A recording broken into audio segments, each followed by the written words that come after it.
خیار تو لغوی اعتبار سے پسندیدگی کو کہتے ہیں، یعنی اپنے اختیار کو، اپنی پسند کو، اس کو خیار بھی کہتے ہیں اردو میں۔ اصطلاحی معنی اس کا کیا بنتا ہے؟ ایجاب و قبول ہونے کے بعد مجلس میں رہتے ہوئے بائی یا مشتری یعنی دونوں میں سے کوئی ایک یا دونوں یہ کہیں کہ ہمیں 3 دن کا اختیار ہے، اگر چاہیں تو بے کو نافذ کریں اور اگر چاہیں تو بے کو رد کریں، اور سامنے والا بھی اس پر ہاں کہیں۔ تو یہ صورت اگر پائی جاتی ہے تو گویا کہ خیاری شرط وجود میں آ گیا ہے۔ کتنی چیزیں ضروری ہے؟ خیاری شرط کہاں ہونا ہے؟ ایجاب و قبول ہونے کے بعد اسی مجلس میں، ٹھیک، یعنی ایجاب و قبول اگر ہو چکا ہے اور عاقدین میں سے کوئی ایک شخص اٹھ گیا ہے تو اب خیاری شرط نہیں لگائی جا سکتی ہے۔ خیاری شرط کہاں ہوگی؟ ایجاب و قبول کے مجلس میں۔ ایجاب و قبول خیاری شرط کا حق کس کو ہے؟ کون لگا سکتا ہے؟ بائی بھی لگا سکتا ہے، اسی طریقے سے مشتری بھی لگا سکتا ہے، ٹھیک۔ اور بعض صورتوں میں یہ بھی ہو سکتا کہ دونوں لگائیں، یعنی بائی بھی کہے میں بھی 3 دن تک سوچوں گا، مشتری بھی یہ کہے کہ میں 3 دن تک سوچوں گا۔ تو یہ گویا کہ تینوں صورتیں درست ہیں کہ یا تو بائی نے لگا دیا نمبر 1، یا تو مشتری نے لگا دیا نمبر 2، یا تو دونوں نے لگا دیا نمبر 3۔ خیر، 3 دن کا اختیار ہے، اس 3 دن کے اندر کیا ہو جائے گا؟ یا تو بے کو پکا کر لیں یعنی نافذ کریں، یا اس کو ختم کر دیں، فسخ کر لیں۔ اور آخری چیز جو یہاں پر ضروری ہے کہ اس خیاری شرط کے لگنے کے اوپر دوسرا فریق بھی راضی ہو، یعنی وہ اس پر بھی ہاں کہیں، ٹھیک۔ اب یہ اگر پوری کارروائی مکمل ہو گئے، شرط لگانے والے کو اختیار ہوگا کس چیز کا؟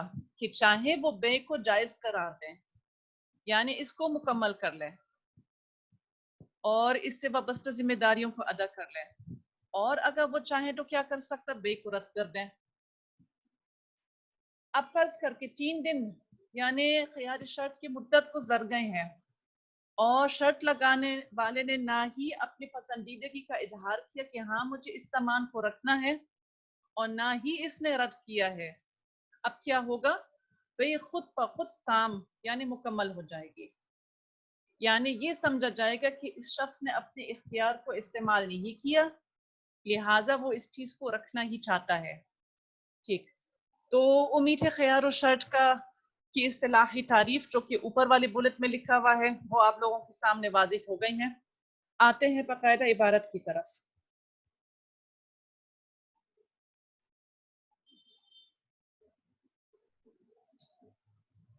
باب خیار الشرط۔ خيار الشرط جائز في البيع للبائع والمشتري ولهما خيار 3 أيام فما دونها ولا يجوز أكثر من ذلك عند أبي حنيفة وقال أبو يوسف ومحمد يجوز إذا سمي مدة معلومة۔ یہ خیار الشرط کے باب کے اندر ہمارا پہلا مسئلہ ہے، اور اگر ہم اس مسئلے کا ایک عنوان ڈالنا چاہیں گے تو عنوان یہ ہوگا کہ خیار الشرط کا جواز اور اس کی مدت۔ تو آپ لوگ چاہیں تو لکھ دیجیے گا خیار الشرط کا جواز اور اس کی مدت۔ صاحب قدوری فرماتے ہیں کہ خیار الشرط جائز فی البیع للبائع والمشتری، کہ بیع کے اندر مشتری اور بائی کے لیے خیار الشرط لگانا جائز ہے، ٹھیک۔ وَلَهُمَا خِيَارُ 3 أَيَّامٍ فَمَا دُونَهَا، اور دونوں کو، ہما ضمیر یہاں پہ بائی اور مشتری کی طرف جا رہی ہے، اختیار رہے گا 3 دن تک، فما دونہا یا اس سے کم، ولا یجوز اکثر من ذلك عند ابی حنیفہ، اور اس سے زیادہ امام ابو حنیفہ کی نزدیک جائز نہیں ہے، یعنی اس سے زیادہ مدت لگانا جائز نہیں ہے۔ یہ نہیں کہہ سکتے ہیں کہ 4 دن کی مدت ہو یا 5 دن کی مدت ہو یا 10 دن کی مدت ہو۔ صاحبین کیا فرماتے ہیں؟ وقال ابو یوسف محمد رحمہ اللہ تعالی یجوزو، کہ ایسا کرنا جائز ہے، اذا سمیہ مدتاً معلومتاً، جب ایک معلوم مدت کا نام لیا گیا ہو، یعنی صاحبین کے نزدیک 3 دن سے زیادہ کی شرط لگانا بھی درست ہے، ایسا کر سکتے ہیں، لیکن کیا ضروری ہے کہ مدت معلوم ہو. تو اب گویا کہ خیار شرط کی مدت کے اندر 3 امکانات ہیں. ان میں سے 2 اتفاقی ہے اور ایک مختلف فیہی ہے.